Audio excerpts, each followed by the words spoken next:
Taste the Daily.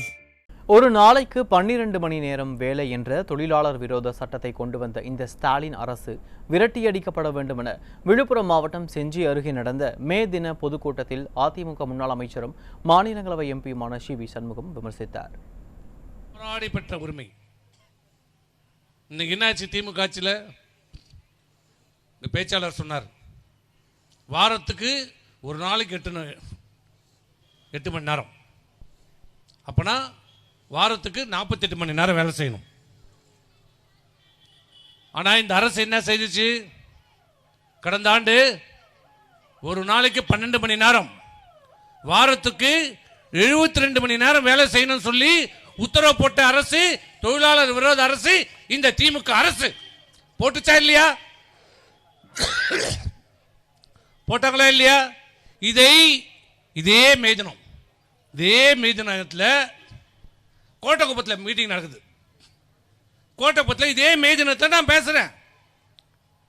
8 மணி நேரம் போராடி இந்த தொழிலாளர்கள் பெற்ற உரிமையை இந்த திமுக அரசு தேர்தலில் பொய்யான வாக்குறுதியை கட்டு ஆட்சிக்கு வந்த பிறகு இன்றைக்கு 8 மணி நேரத்தை 12 மணி நேரமாக உயர்த்தி தொழிலதிபர்களுக்காக முதலாளிகள் சாதகமாக புட்டிகளை பெற்றுக்கொண்டு சூட்கேஸை பெற்றுக்கொண்டு இந்த அரசு 12 மணி நேரமாக உயர்த்தி வாரத்துக்கு போட்டியா இல்லையா? எம்எல்ஏ கேஸ் போட்டாங்க. இந்த ஜெயிலுக்கு போட்டேன்னா நீ கேஸ் போட்ட பயந்துருவாங்களா? நீ போட்ட வழக்கை நீதிமன்றத்தில் தைரியமாக சந்தித்து அந்த வழக்கிலிருந்து நான் விடுதலை பெற்றிருக்கிறேன். அதே மேதின கூட்டம் இன்னைக்கு மேதின கூட்டம், அதே மேதின கூட்டம் சொல்லுவாங்க, நாங்கெல்லாம் தொழிலாளருக்காக பாடுபடுறோம். என்ன பாடுபடுற? 8 மணி நேரத்தை 12 மணி நேரம் வேலை செய்யணுமா? அவன் பொண்டாட்டி பிள்ளைய பார்க்க வேணாமா? குடும்பத்தை பார்க்க வேணாமா? மாடா மிஷினா? எப்படி வேலை செய்வான்? செய்ய முடியுமா? இது தொழிலதிபர்களுக்காக சாதகமாக தொழிலாளர் போட்டு பிரிஞ்செடுப்பதற்காக இந்த அரசு, தொழிலாளர் விரோத அரசு.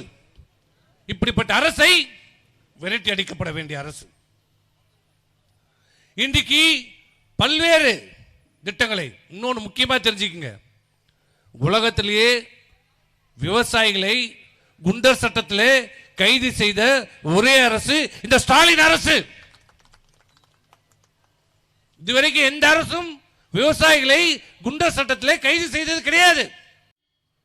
இன்றைக்கு ஆட்சி அதிகாரத்தை கையில் வைத்துக் கொண்டு, ஊடகங்களையும் பத்திரிகைகளையும் கையில் வைத்துக் கொண்டு, பணத்தை நம்பிக்கொண்டு மீண்டும் ஆட்சிக்கு வந்து விடலாம் என்று கனவு கண்டு கொண்டிருக்கிற இந்த திமுக அரசு, இந்த ஸ்டாலின் அரசு,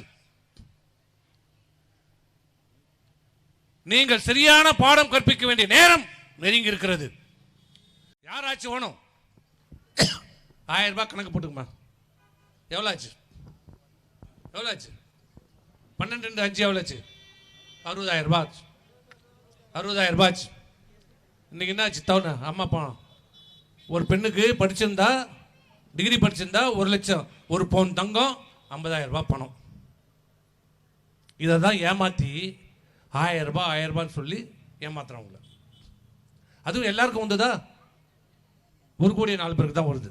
மீது 1,20,00,000 பேருக்கு இல்லை. இப்போ சொல்றாரு, ஏன்னா தேர்தல் வருது இல்லை, விடுபட்டவர்கள் எல்லாம் மீண்டும் விண்ணப்பிச்சுட்டு யாரை போய் கேட்கறது? கோபாலபுரத்தில் போய் கேட்கறதா?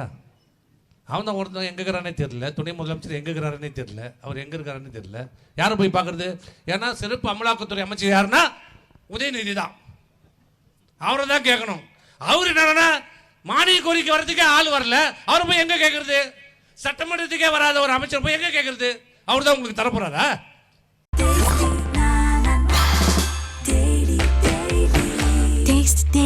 Taste the Daily.